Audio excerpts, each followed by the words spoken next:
Hello, नमस्कार। एक बार फिर से हमारे इस YouTube चैनल पर आप सभी का हार्दिक स्वागत है। हमने पिछले वीडियो में polymer, hydrocarbon, nomenclature, allotropes of carbon, इतने सारे टॉपिक हमने अभी तक कंप्लीट कर लिए हैं। अब अगला टॉपिक हमारा है हमारे दैनिक जीवन में काम आने वाले कुछ महत्वपूर्ण कार्बनिक यौगिक। तो कौन कौन से हैं हमारे दैनिक जीवन में काम आने वाले कार्बनिक कंपाउंड? सबसे पहला है फ्रियोन, दूसरा है सीएनजी, तीसरा है एलपीजी। ठीक है, तो हमारे दैनिक जीवन में काम आने वाले तीन कार्बनिक कंपाउंड है, फ्रियोन्स है, सीएनजी है और एलपीजी है। तो सबसे पहले हम बात करते हैं फ्रियोन्स पर।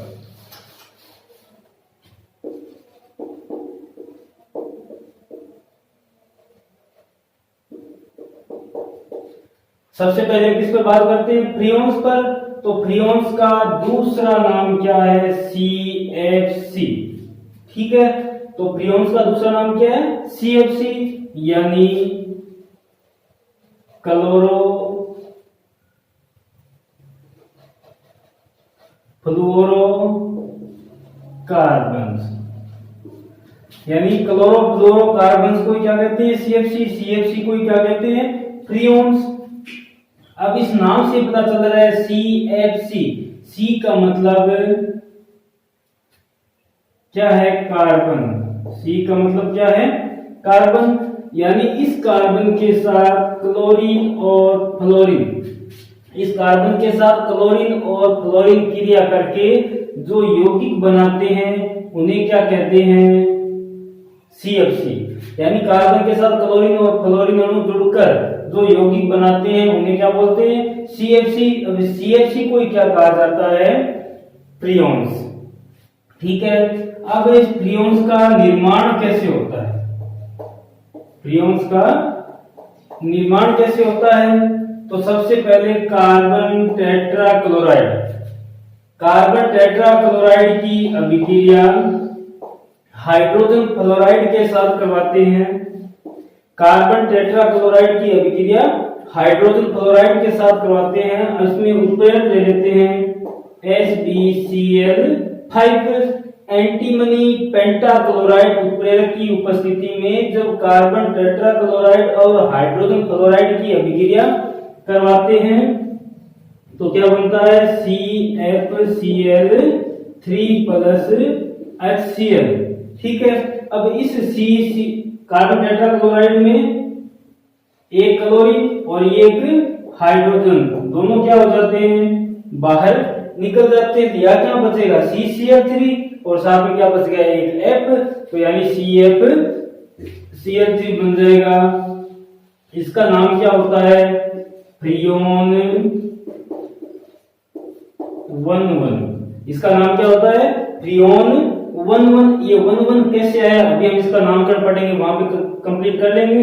ठीक है, ये तो हो गया इसका फ्रियोन 11। या फिर इसका IUPAC नाम लिखेंगे तो सबसे पहले प्रतिस्थापिका लिखेंगे। प्रतिस्थापी क्या है? इसमें क्लोरीन और फ्लोरीन है, तो क्लोरीन यानी क्लोरो, फ्लोरीन यानी फ्लोरो।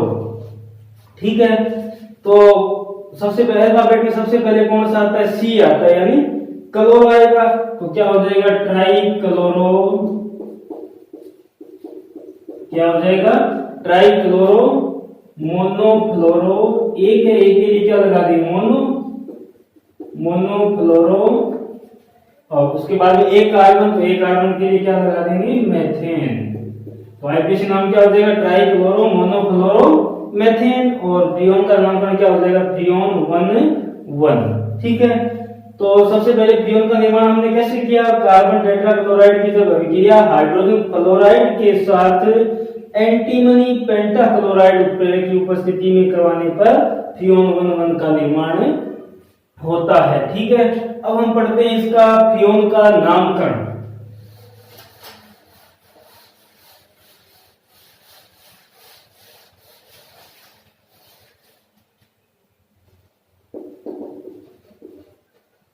Nomenclature of freons.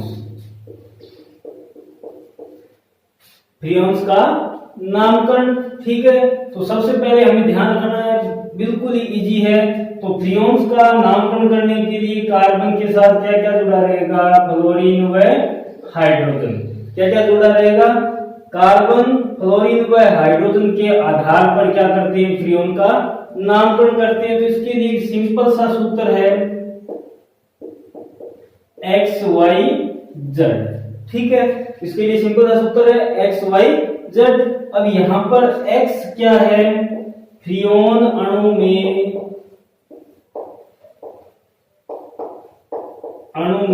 उपस्थित कार्बन से एक कम, यानी फ्रियोन अणु में उपस्थित कार्बन से एक कम, यानी C-1। ठीक है, यानी फ्रियोन अणु सूत्र में जितने भी कार्बन होंगे उसमें से एक क्या कर देंगे, कम कर देंगे। उसके बाद में Y है, Y का मतलब है फ्रियोन अणु में उपस्थित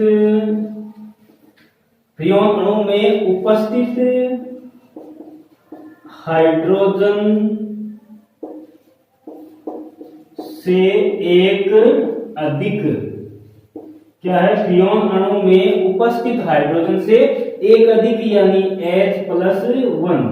यानी कोई भी सूत्र होगा जैसे CF2Cl2,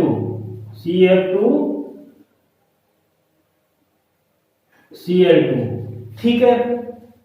तो कोई ये फॉर्मूला है, इस फॉर्मूले के अंदर यानी हाइड्रोजन है तो उस हाइड्रोजन में क्या जोड़ देना है, एक अधिक जोड़ देना है, वो क्या हो जाएगा Y। और कार्बन है, कार्बन का मतलब एक घटा देंगे तो वो क्या हो जाएगा X। और Z का मतलब क्या है, फ्रियोन अणु में उपस्थित फ्लोरीन की संख्या। तो एक छोटा सा सूत्र है एक्स वाई जेड। एक्स का मतलब C-1, यानी फ्रियोन अणु सूत्र में कार्बन में से एक घटाना है, और Y का मतलब फ्रियोन अणु सूत्र में हाइड्रोजन में एक अधिक जोड़ना है, और Z का मतलब है फ्रियोन अणु सूत्र में टोटल फ्लोरीन कितने हैं। इनके आधार पर हम फ्रियोन का क्या कर सकते हैं, नामकरण कर सकते हैं।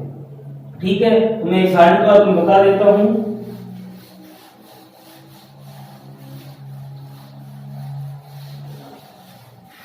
सबसे पहले यहां पे लेते हैं अणु सूत्र, यहां पे कर लेते हैं एक्स वाई जेड, और यहां पे कर लेते हैं फ्रियोन का नाम। ठीक है, तो मैं सारणी द्वारा समझ लेते हैं।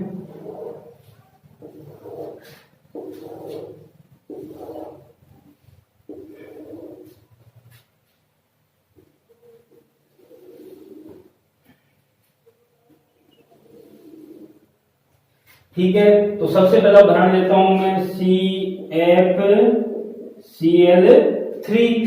ठीक है, तो CFCl3 है। अब इसके अंदर x का मतलब क्या है, C-1।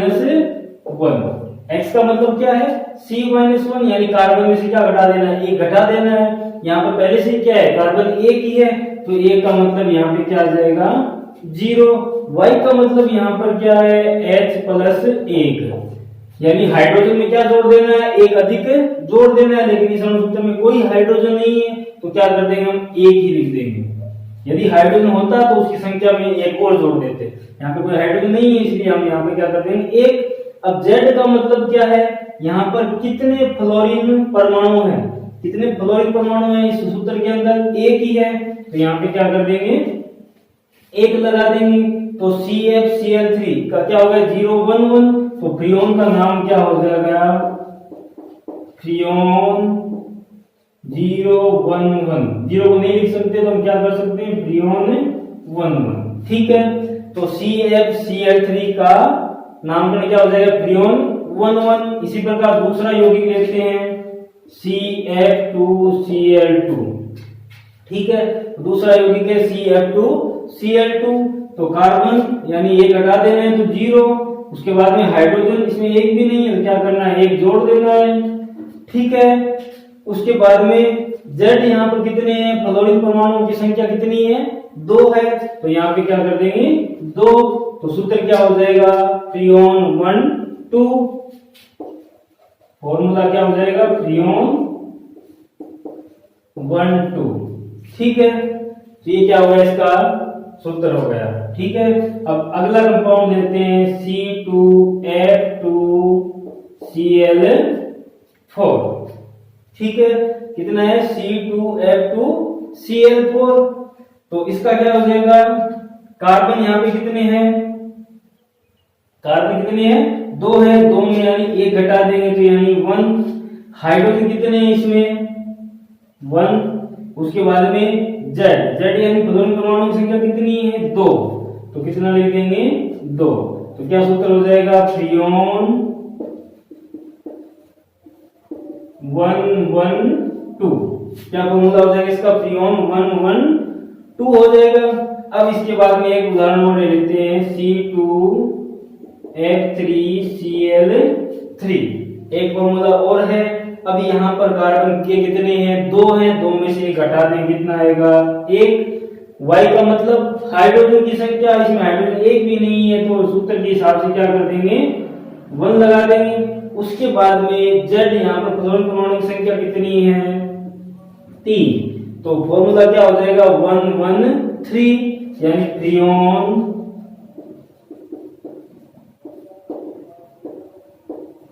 113।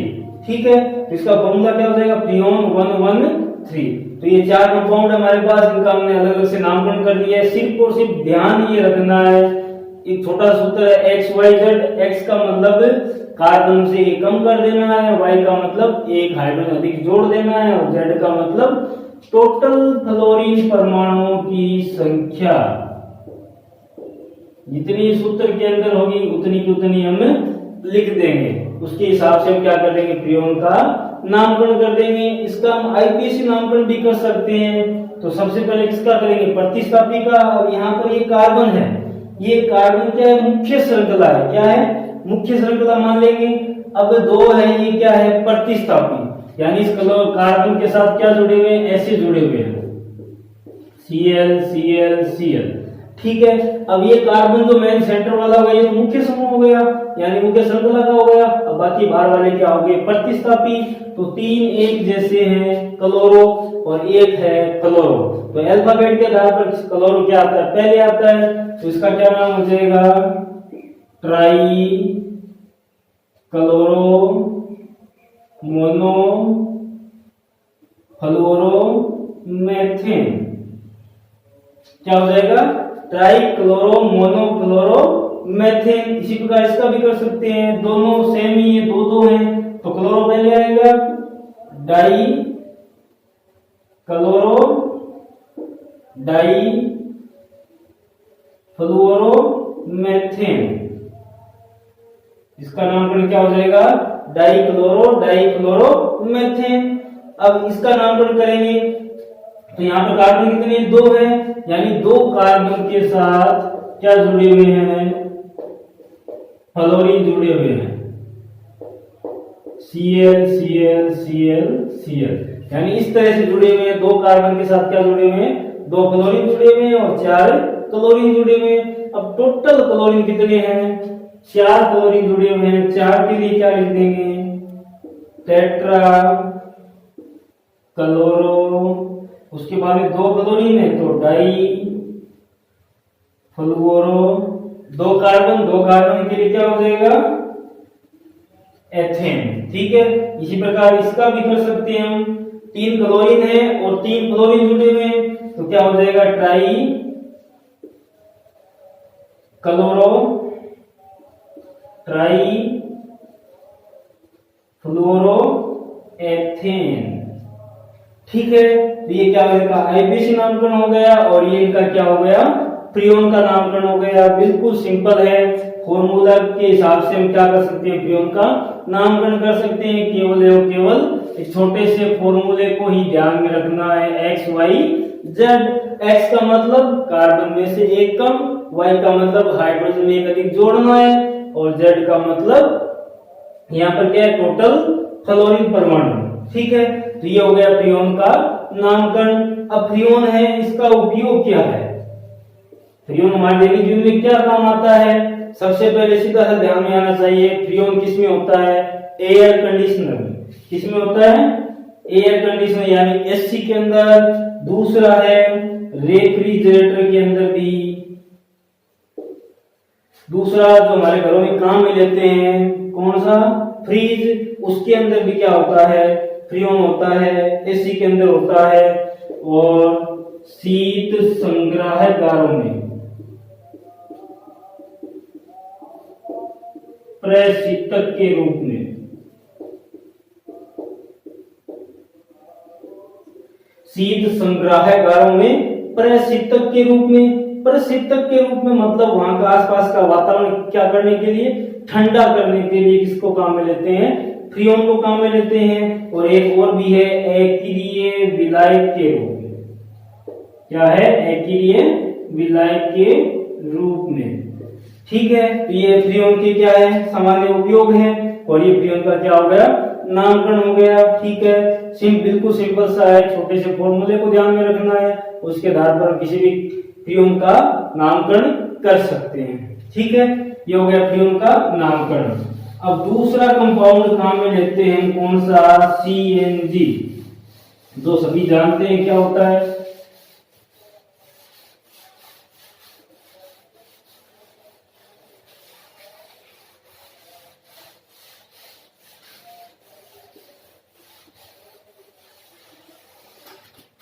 दूसरा कौन सा है अपने? सीएनजी। ठीक है, जो आजकल सभी जानते हैं सीएनजी क्या होता है। तो सबसे पहले ध्यान ये रखना है, सीएनजी का पूरा नाम क्या होता है? Compressed natural gas. सीएनजी का पूरा नाम क्या होता है? कंप्रेस्ड नेचुरल गैस, यानी संपीड़ित प्राकृतिक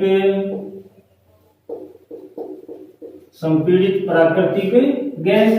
तो सीएनजी का पूरा नाम क्या होता है? संपीड़ित प्राकृतिक गैस। अब सवाल ये उठता है कि सीएनजी का मुख्य घटक क्या होता है? मेन फैक्टर क्या होता है? ठीक है, तो सीएनजी का मुख्य घटक क्या होता है? मेथेन। क्या होता है? मेथेन। सीएनजी का मुख्य घटक मेथेन होता है, जो बहुत बार कंपटीशन के अंदर पूछा हुआ है। यानी संपीड़ित प्राकृतिक गैस का मुख्य घटक क्या है, या फिर इस दूसरे नाम से पूछते हैं मार्स गैस कौन सी है, कई बार काफी बार पूछा हुआ है। ठीक है, तो सीएनजी का मुख्य घटक क्या है? मेथेन। इसके साथ में अन्य हाइड्रोकार्बन्स भी होते हैं। अन्य हाइड्रोकार्बन्स भी होते हैं। अन्य हाइड्रोकार्बन के रूप में क्या होता है? एथेन। क्या होता है? एथेन। यानी मुख्य घटक तो क्या है? मेथेन ही है, लेकिन कुछ मात्रा में क्या अन्य हाइड्रोकार्बन्स भी होते हैं, जैसे एथेन। ठीक है, अब इसकी एक मुख्य विशेषता और यह है कि इसके अंदर कार्बन की प्रतिशत मात्रा क्या होती है? कम होती है। सीएनजी के अंदर कार्बन की प्रतिशत मात्रा कम होती है, यानी बहुत ही कम होती है। यदि कार्बन की प्रतिशत मात्रा कम है तो वातावरण के अंदर ये बिल्कुल भी प्रदूषण नहीं करेगा, यानी ये वातावरण के लिए बिल्कुल भी हानिकारक नहीं है। जब इसका दहन करवाते हैं, क्या करवाते हैं? दहन करवाते हैं। किसका?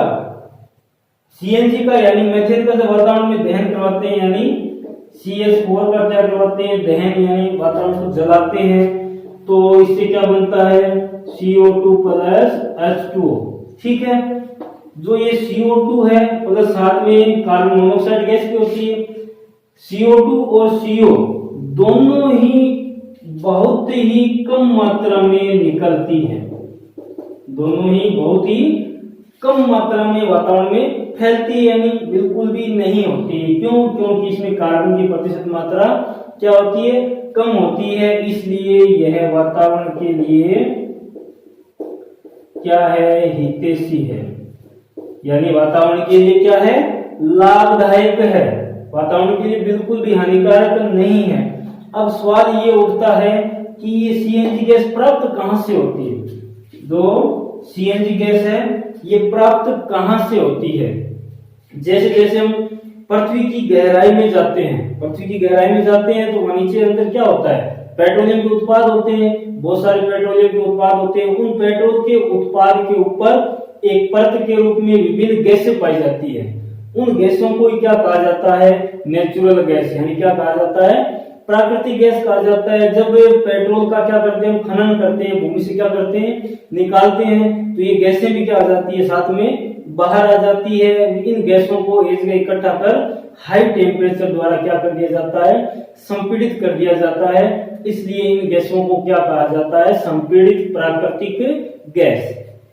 तो मेरा कहने का मतलब समझ गए होंगे, यानी पृथ्वी की गहराई में,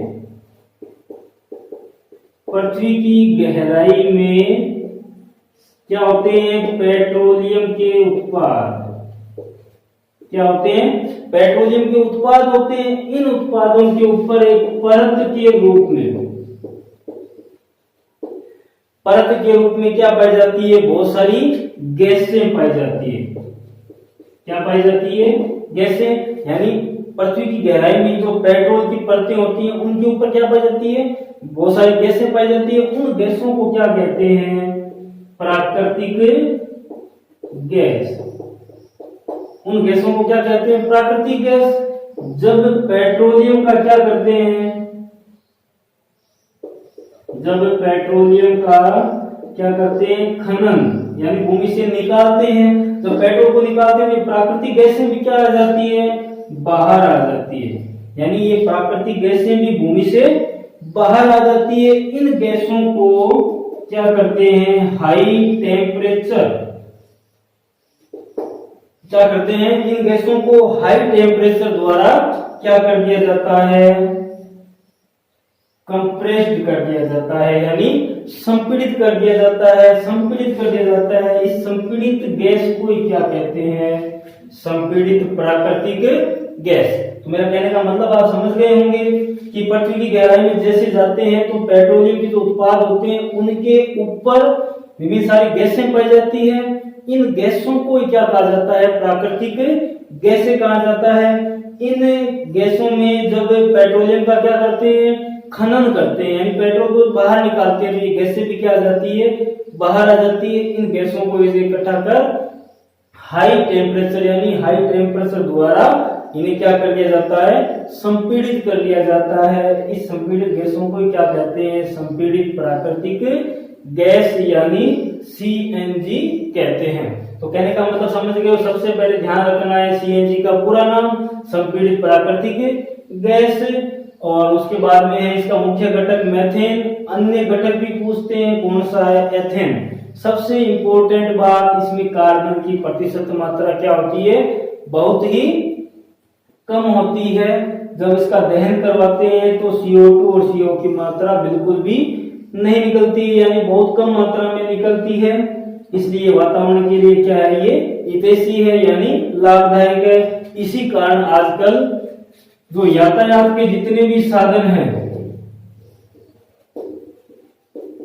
यानी वाहनों के अंदर डीजल और पेट्रोल के स्थान पर, डीजल और पेट्रोल के स्थान पर किसका उपयोग करते हैं?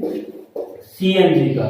यानी आजकल गाड़ियों के अंदर भी किसको काम में लेने लग गए हैं? सीएनजी गैस को काम में लेने लग गए हैं। क्यों? क्योंकि ये बिल्कुल ही क्या होती है? हल्की होती है। क्यों? क्योंकि बिल्कुल ही हल्की होती है। जब इस गैस का रिसाव होता है तो ये पूरे वातावरण में से फैल जाती है, एक जगह इकट्ठा नहीं होती है। अगर एक जगह इकट्ठा नहीं होती है तो कोई भी दुर्घटना की संभावना भी नहीं होती है। इसके विपरीत होती है एलपीजी। एलपीजी क्या होती है? भारी होती है, जो जैसे उसका रिसाव होता है एक जगह इकट्ठी हो जाती है, जिससे दुर्घटना की संभावना दुर्घटना की संभावना क्या हो जाती है? बढ़ जाती है, जिसे हम रसोई गैस भी कहते हैं। वो अभी हम पढ़ेंगे। ठीक है, तो ये हो गया, सीएनजी कंप्लीट हो गया है। ध्यान ये रखना है इसका मुख्य घटक और पूरा नाम। ठीक है, अब आगे पढ़ते हैं हम एलपीजी।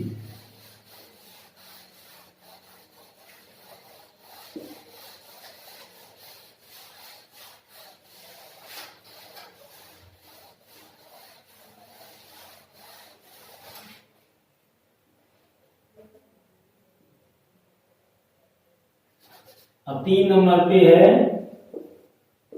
एलपीजी। सबसे पहले वही ध्यान रखना है, एलपीजी का पूरा नाम क्या होता है? Liquid petroleum gas. इसका पूरा नाम क्या होता है? Liquid petroleum gas. इसका मुख्य घटक क्या होता है? मुख्य घटक क्या होता है? प्रोपेन व ब्यूटेन। मुख्य घटक क्या होता है? प्रोपेन व ब्यूटेन। ठीक है। अब ये गैस कहां से प्राप्त होती है, किस रूप में प्राप्त होती है, इसको किस रूप में बदला जाता है, ये हमें ध्यान रखना है। तो सबसे पहले भूमि से हम क्या करते हैं? पेट्रोलियम का खनन करते हैं। खनन करने के बाद जब पेट्रोल का क्या करते हैं? परभाजी आसवन। क्या करते हैं? परभाजी आसवन।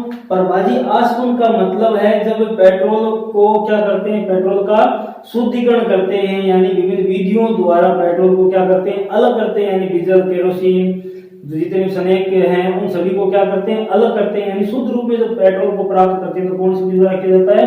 परभाजी आसवन द्वारा।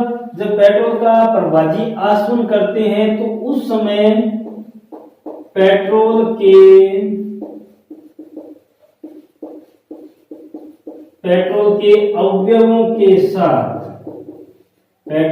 अवयवों के साथ कुछ गैसें बाहर आ जाती है।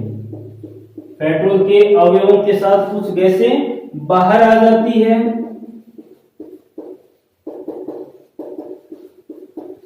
ठीक है।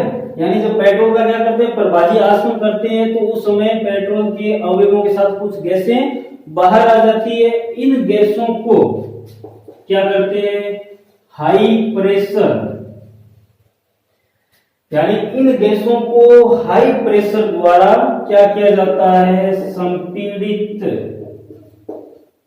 इन गैसों को हाई प्रेशर यानी उच्च दाब द्वारा संपीड़ित कर द्रव में बदला जाता है, यानी लिक्विड में बदल देते हैं। यानी तो गैसें बाहर आती हैं, इन गैसों पर हाई प्रेशर डालते हैं, जितना हो सके उतना उच्च दाब प्रोवाइड करते हैं, जिससे ये गैसें गैस अवस्था से किस अवस्था में आ जाती है?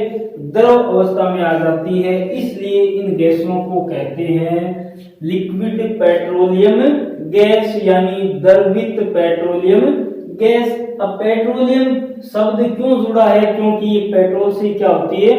अलग होती है। यानी पेट्रोल का जब परभाजी आसवन करते हैं तो उनसे इस गैस को प्राप्त करते हैं, यानी जो गैसीय रूप होता है उन सभी को हाई प्रेशर द्वारा लिक्विड में बदल देते हैं। इसलिए इस गैस को कहते हैं लिक्विड पेट्रोलियम गैस। इस गैस को और भी कहते हैं, यानी रसोई गैस भी कहते हैं। रसोई गैस भी किसे कहते हैं? एलपीजी को ही कहते हैं, यानी लिक्विड पेट्रोलियम गैस को ही क्या कहते हैं? रसोई गैस। अब सवाल ये उठता है कि सीएनजी और एलपीजी दोनों एक दूसरे में अच्छी कौन सी है और भिन्न कौन सी है? तो मैं बता देता हूं, सीएनजी और एलपीजी। ठीक है। तो सबसे पहले ध्यान ये रखना है, सीएनजी क्या होती है? बिल्कुल ही हल्की होती है। क्या होती है? बिल्कुल ही हल्की होती है। और एलपीजी क्या होती है? भारी होती है। ठीक है। जैसे ही सीएनजी गैस का मान लो किसी कारणवश क्या हो जाता है? रिसाव हो जाता है, यानी निकलने लग जाती है, तो ये सीएनजी गैस हल्की होने के कारण वातावरण में इस तरह चारों ओर से क्या हो जाती है? फैल जाती है, जिससे कोई किसी भी प्रकार की दुर्घटना नहीं होती है। लेकिन एलपीजी गैस क्या होती है? भारी होती है। भारी होने के कारण ये इन्वायरमेंट यानी वातावरण में एक ही जगह क्या हो जाती है? इकट्ठी हो जाती है, जिससे क्या हो जाती है? दुर्घटना होने की संभावना हो जाती है। जैसे हमारे रसोई में कभी कभार क्या हो जाता है? गैस सिलेंडर तो लीक हो जाता है, दुर्घटना होने की संभावना बढ़ जाती है। वही एलपीजी गैस क्या होती है? सिलेंडरों में हमारे घरों में भरी जाती है, जिसे किचन में हम क्या करते हैं? खाना बनाते हैं। ठीक है। तो एलपीजी गैस यहाँ पर क्या है? भारी होने के कारण एक ही जगह क्या हो जाएगी? इकट्ठी हो जाएगी, जिससे दुर्घटना होने की संभावना बढ़ जाती है। इसलिए सीएनजी गैस एलपीजी की तुलना में सबसे अच्छी मानी जाती है। गवर्नमेंट ने भी आजकल सीएनजी का उपयोग धीरे धीरे क्या कर दिया है, बढ़ा दिया है। पेट्रोल और डीजल के स्थान पर गाड़ियों में किसका उपयोग करते जा रहे हैं, सीएनजी का। तो सीएनजी और एलपीजी मुख्य उपयोग क्या ज्यादा है, तो किस रूप में काम में लेते हैं, ईंधन के रूप में काम में लेते हैं, और गाड़ियों में भी डीजल और पेट्रोल के स्थान पर काम में लेते हैं। तो ठीक है, समझ गए होंगे कि एलपीजी गैस का पूरा नाम क्या होता है, लिक्विड पेट्रोलियम गैस, द्रवित पेट्रोलियम गैस। इस गैस का मुख्य घटक क्या होता है, प्रोपेन व ब्यूटेन। ठीक है, तो पेट्रोलियम गैस ही क्यों कहते हैं, क्योंकि ये पेट्रोल से अलग करते हैं, हाई प्रेशर द्वारा गैस से किस अवस्था में बदल देते हैं, लिक्विड अवस्था में बदल देते हैं, इसलिए इसको कहते हैं लिक्विड पेट्रोलियम गैस। तो ठीक है, हमारा चैप्टर क्या हो गया, कार्बन एंड इट्स कंपाउंड क्या हो गए, कंप्लीट हो गए। सारे के सारे टॉपिक हमने क्लियर कर लिए हैं। अब इसके बाद में आगे नेक्स्ट पढ़ेंगे हम, या तो लाइट पढ़ेंगे या फिर इलेक्ट्रिक करंट पढ़ेंगे, देख लेंगे जो भी अच्छा लगेगा हमें उसमें से कर लेंगे, या फिर केमिकल रिएक्शन है, रासायनिक अभिक्रियाएं एवं कैटलिस्ट उत्प्रेरक है, वो पढ़ लेंगे। जो भी अच्छा लगेगा टॉपिक हम क्लियर कर लेंगे। ठीक है, तो कार्बन एंड इट्स कंपाउंड क्या हो गया, कंप्लीट हो गया। कोई भी कहीं भी दिक्कत हो, कहीं भी समस्या हो तो हमें कमेंट करके बताना। ठीक है, आज के लिए इतना ही। धन्यवाद। जय हिंद, जय भारत।